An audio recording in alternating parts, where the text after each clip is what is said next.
Assalamualaikum warahmatullahi wabarakatuh. Dalam video kali ini saya Firya Sakina Andari, mahasiswi dari Universitas Mercu Buana akan menjelaskan mengenai analisis sentimen untuk mata kuliah analisis media sosial. Definisi sentimen dan opini. Sentimen didefinisikan sebagai sikap, pemikiran, atau penilaian yang didorong oleh perasaan. Sedangkan opini didefinisikan sebagai pandangan, penilaian, atau penilaian yang terbentuk dalam pikiran tentang suatu hal tertentu. Perbedaannya cukup halus dan masing-masing mengandung beberapa elemen yang lain. Definisi tersebut menunjukkan bahwa opini lebih merupakan pandangan konkret seseorang tentang sesuatu, sedangkan sentimen lebih merupakan perasaan. Analisis sentimen. Analisis sentimen yang juga disebut penambangan opini telah menjadi salah satu area penelitian paling aktif dalam pemrosesan bahasa alami sejak awal tahun 2000.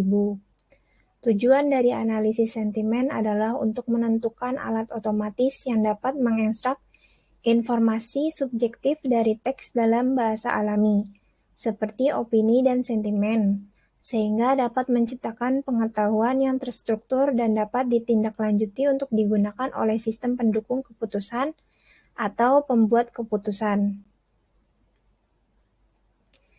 Tingkat analisis dalam analisis sentimen terdapat tiga tingkatan. Yang pertama ada tingkat pesan, tujuannya adalah untuk mengklarifikasi polaritas dari keseluruhan pesan yang berisi opini. Yang kedua ada tingkat kalimat, tujuannya adalah untuk menentukan polaritas setiap kalimat yang terkandung dalam pesan teks. Yang ketiga ada tingkat entitas dan aspek, melakukan analisis yang lebih halus daripada tingkat pesan dan kalimat. Hal ini didasarkan pada gagasan bahwa opini telah terdiri dari sentimen dan target. Jenis-jenis opini. Opini reguler. Opini reguler sering disebut dalam literatur sebagai opini standar. Opini langsung. Opini langsung mengacu pada opini yang diungkapkan secara langsung pada suatu entitas. Opini tidak langsung. Pendapat tidak langsung adalah pendapat yang diungkapkan secara tidak langsung pada suatu entitas berdasarkan pengaruhnya terhadap beberapa entitas lain. Opini komparatif mengungkapkan hubungan persamaan atau perbedaan antara dua atau lebih entitas dan atau preferensi pemegang opini berdasarkan beberapa aspek bersama entitas. Opini eksplisit adalah pernyataan subjektif yang memberikan opini reguler atau komparatif. Opini implisit adalah pernyataan objektif yang menyiratkan opini reguler atau komparatif yang biasanya mengungkapkan fakta yang diinginkan atau tidak diinginkan. Tipe-tipe sentimen analisis. Tipe-tipe sentimen analisis dibagi menjadi 4. Yang pertama ada fine-grained sentiment analysis. Fine-grained sentiment analysis adalah tipe analisis yang memiliki penilaian spesifik. Yang kedua ada emotion detection. Sesuai namanya, tipe analisis sentimen ini bertujuan untuk mendeteksi emosi seperti kebahagiaan, kemarahan, kesedihan, dan frustasi.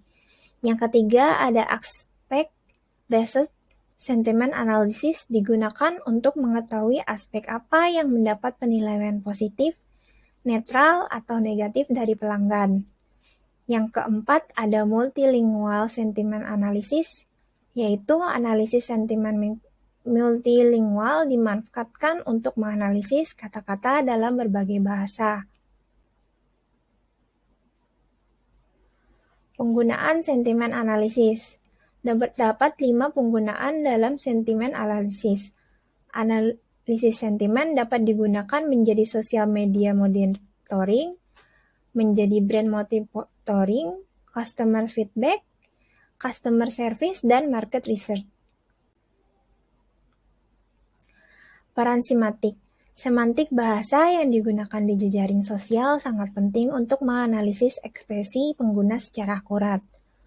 Oleh karena itu, konteks ekspresi tekstual merupakan elemen penting yang harus diperhitungkan untuk menangani sentimen yang berdasarinya dengan tepat.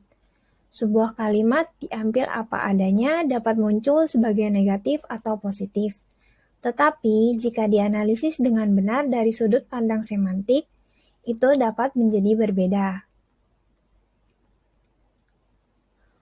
Hubungan analisis sentimen dalam jaringan sosial. Analisis sentimen di jejaring sosial umumnya didasarkan pada asumsi bahwa teks yang disediakan oleh pengguna bersifat independen dan terdistribusi secara identik. Meskipun banyak upaya telah dikeluarkan untuk menangani karakteristik kompleks bahasa di lingkungan jejaring sosial, pertimbangan konten yang dibuat pengguna sebagai teks jaringan masih menjadi masalah terbuka. Beberapa informasi relasional lainnya dapat diekstrasi dari jejaring sosial itu sendiri untuk representasi yang lebih baik dari koneksi pengguna dan pos. Hubungan berdasarkan kegiatan berbagi atau yang mewakili penghargaan bisa lebih informatif daripada persahabatan sederhana. Sekian penjelasan dalam video ini. Terima kasih. Wassalamualaikum warahmatullahi wabarakatuh.